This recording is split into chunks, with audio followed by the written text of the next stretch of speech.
January has been a brutal reality check. I only played two 9-hole practice rounds, one 18-hole round, shot 98, and somehow still made a birdie, which means I had to invest £25. Right, January recap. This was not golf on a budget. This was golf on a budget in UK winter.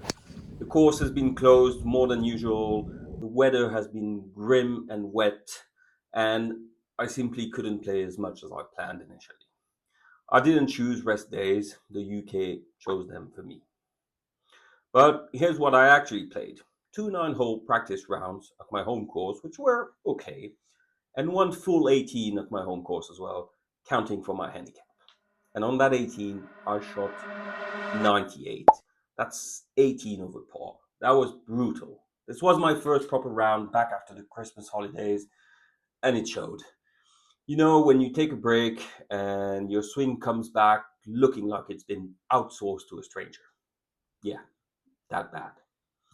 Now, here's the part that matters.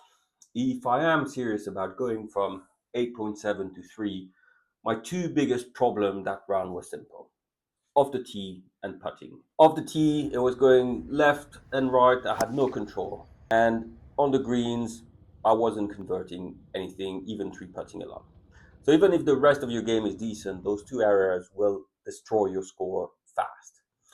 And this is where the budget angle matters, because the golf industry wants you to solve both of those problems with your wallet. New driver, new shaft, new putter, new technology. But my January lesson is this: the fix is mostly free. It's not about buying, it's about tightening the basics and getting back to the fundamentals. So let's break down the 98 quickly. No excuses, just lessons. Number one, rust. Timing was gone and it did not feel right. Number two, winter conditions. Wet lies, heavy ground, slower greens. Everything punishes you. Number three, decisions. I tried to play summer golf in winter, but the two biggest score killers were still off the tee and putting. And the plan going forward is to target those two areas without spending stupid money. But I do have some lessons planned in the next few months, and I've identified a coach I want to see. Now, I did make one birdie, which is hilarious because it proves my game is basically a random number generator right now. But because of that birdie, as promised, I invested £25. So this is my favorite rule in the whole series. Every birdie triggers a £25 investment, every eagle a £50 investment. Most golfers celebrate a birdie by spending money.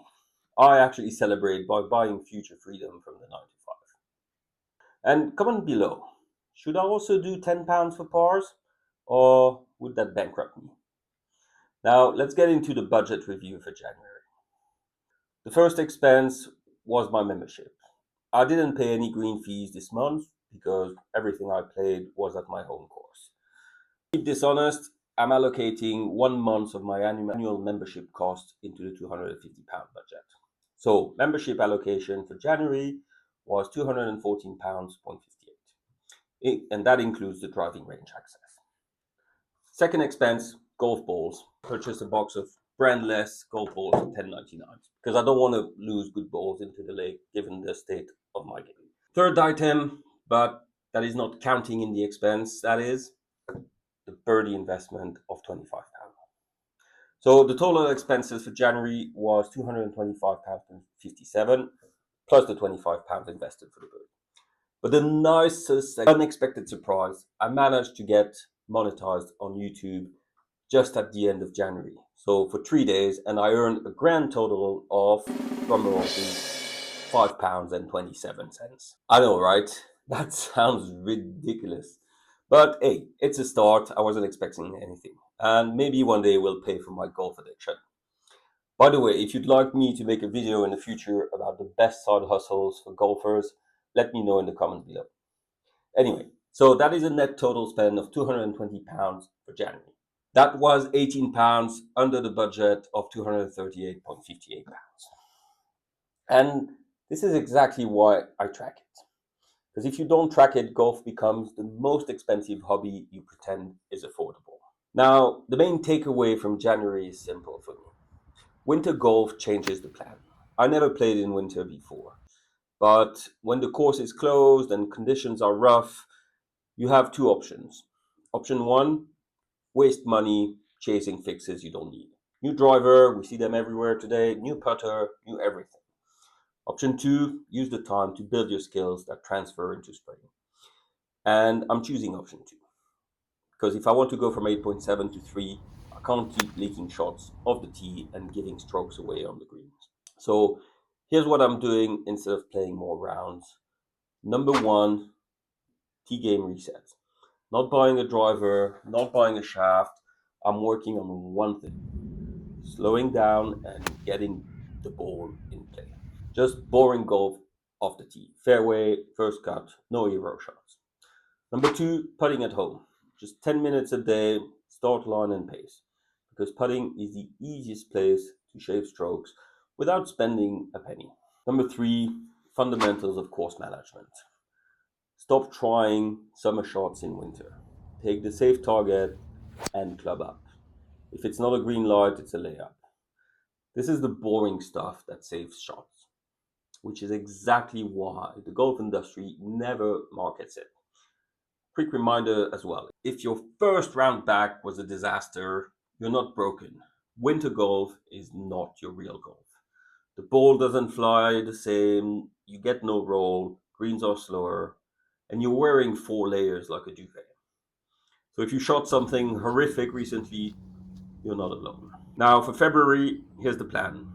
One, play at least one full 18 if the course actually stays open. Maybe a competition.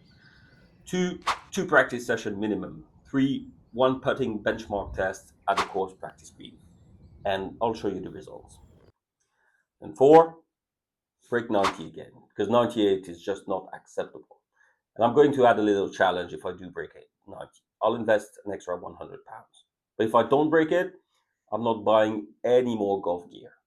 Even if it's on sales, even if it's limited edition, even if it adds 10 yards, because that's how the industry gets you. If you like honest golf and money talk, hit subscribe. Because when the weather stops bullying the UK, the series is going to get very interesting. All right, your turn now. Comment below. What did you shoot on your first round back after the holidays? And should the birdie investment stay at 25 or should I scale it up? If you haven't watched episode 1 and episode 2, start there. That's where the budget rules are and how I set the whole system up. January was ugly, it was a disaster, but the plan is still solid. 8.7 to 3 on a budget. I'll see you later this month.